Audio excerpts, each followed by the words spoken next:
Hello, everybody. I'm Mark, I'm Rob. and welcome to Mark and Rob's Sports Showdown. And we're going to go over Caitlin Clark's fifth game. They still lost, but they're improving. Their last two games they played well. They lost two close games. And don't forget to like and subscribe. And when you hit that subscribe, hit that notification bell so that you can find out about our next videos. And feel free to make some intelligent, non-insulting comments and share it with your family and friends so our channel can grow. Anyways, Caitlin Clark had another game and another loss, but for the second game in a row, they almost won. And Caitlin Clark had a good game, even though she shot poorly in the first half. She hasn't had a great game yet, but this might have been her best game so far. She was 6 for 16, 2 for 8, but she was really in the first half. She had almost nothing. She got it all scoring in the second half. And she also had 7 rebounds and 7 assists and only 3 turnovers, which was a big deal for her, and 2 blocks. So she's people say she doesn't play defense, but she's getting blocks and steals every game so far. And I watched the game. Aaliyah Boston got in foul trouble, and then she kind of got benched. She only played 15 minutes the whole game. And again, Fag Benine, I'm not sure how to pronounce it.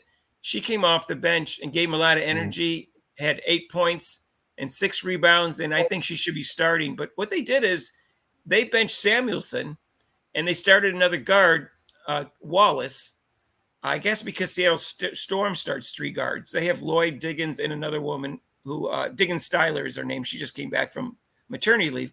And Lloyd, who's was a leading scorer in the league last year, and she got 32 points against them. They couldn't stop her.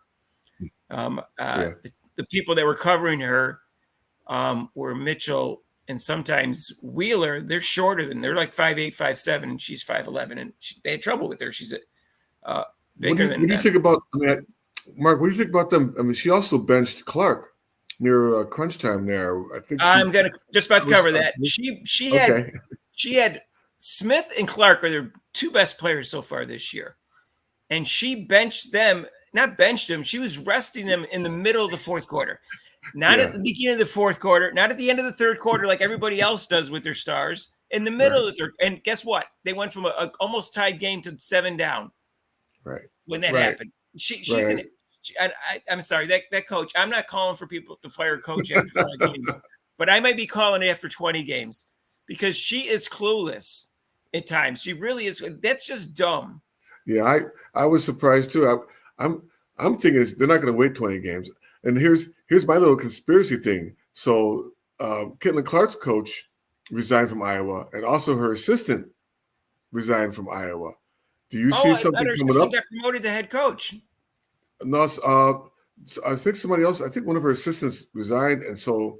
You mean a second assistant? Yeah. So the first assistant. Right, she's the coach. Yeah.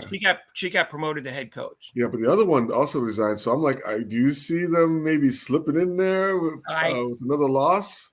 I have no idea, but it's not just she's not handling Clark properly.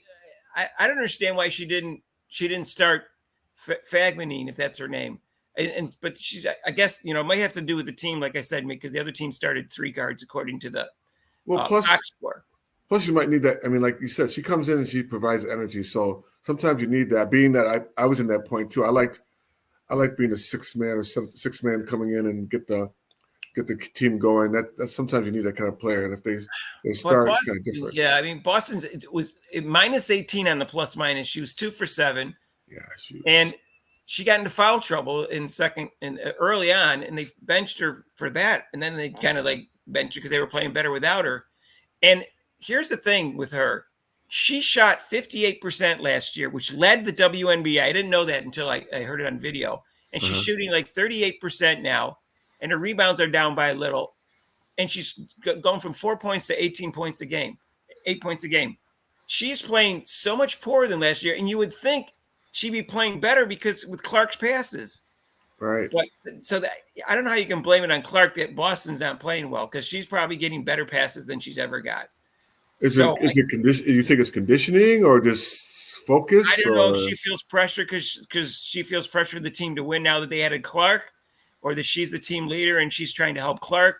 with the adjustment period and not concentrating on herself. But I still think, regardless of how well she played last year, that she needs to lose weight, like I said last game, so she could be quicker.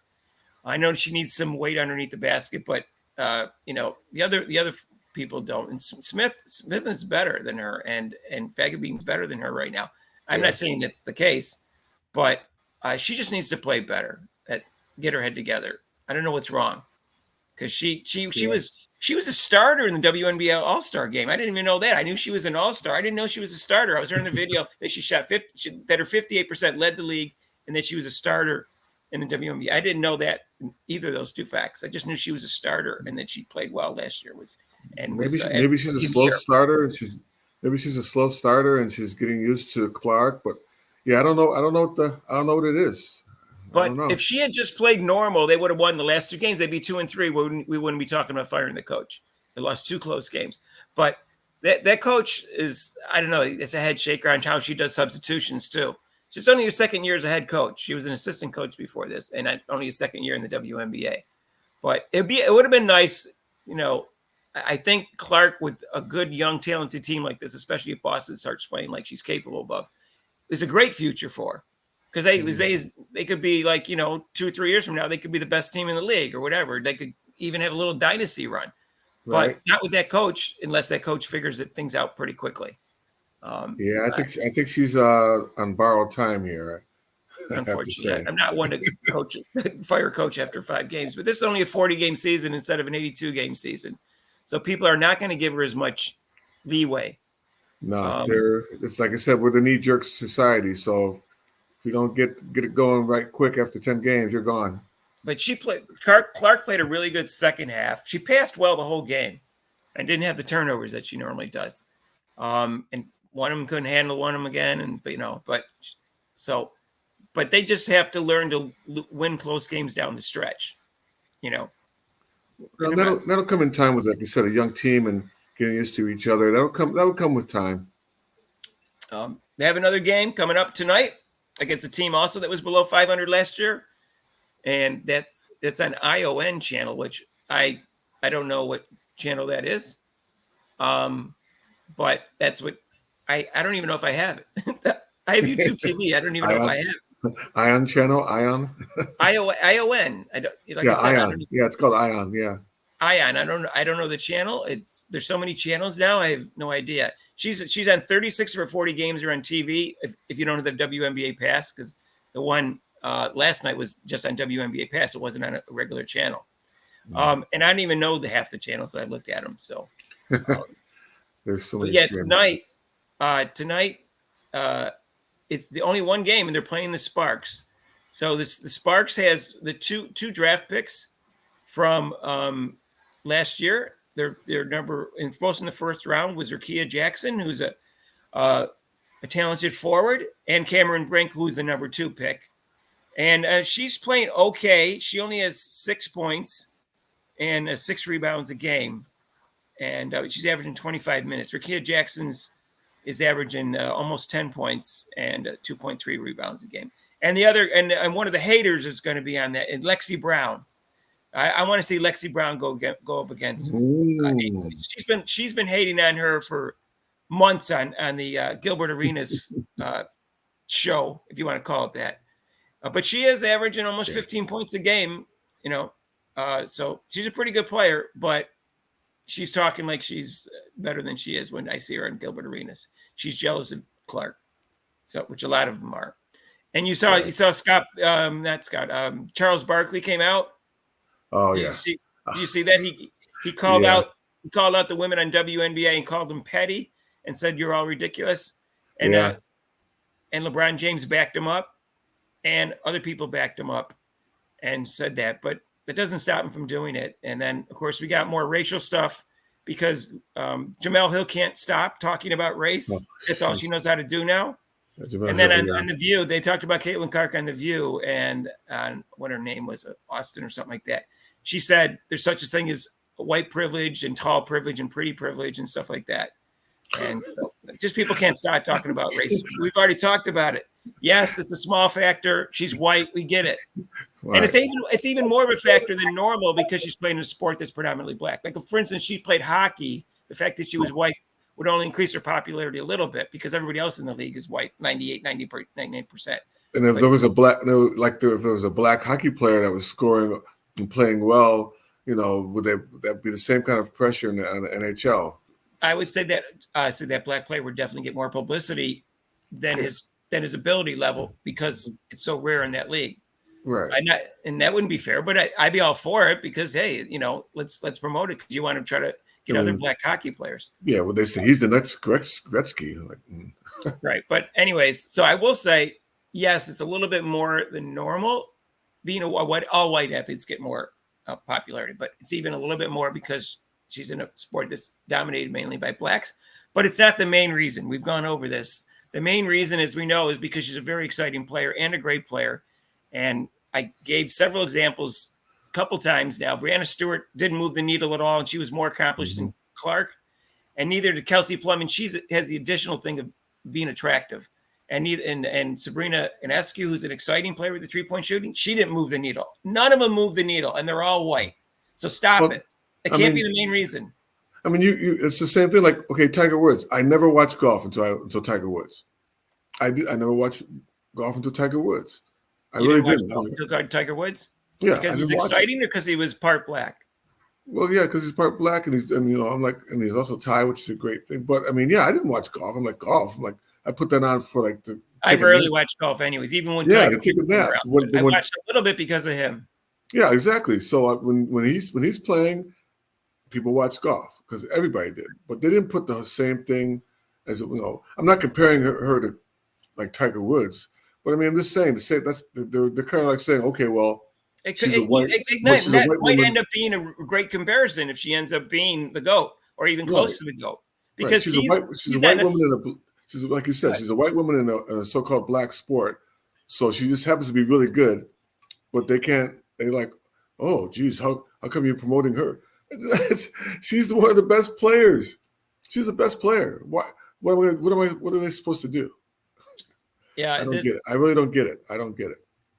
I understand the jealousy, but speaking out against it all the time, saying it's a huge factor, right? When it's not a huge factor, it's just not true. It's just too much. It's too much. I'm tired of it. I know. So anyway, Angel Reese won last night, and she got 13 points and 9 rebounds. Rob.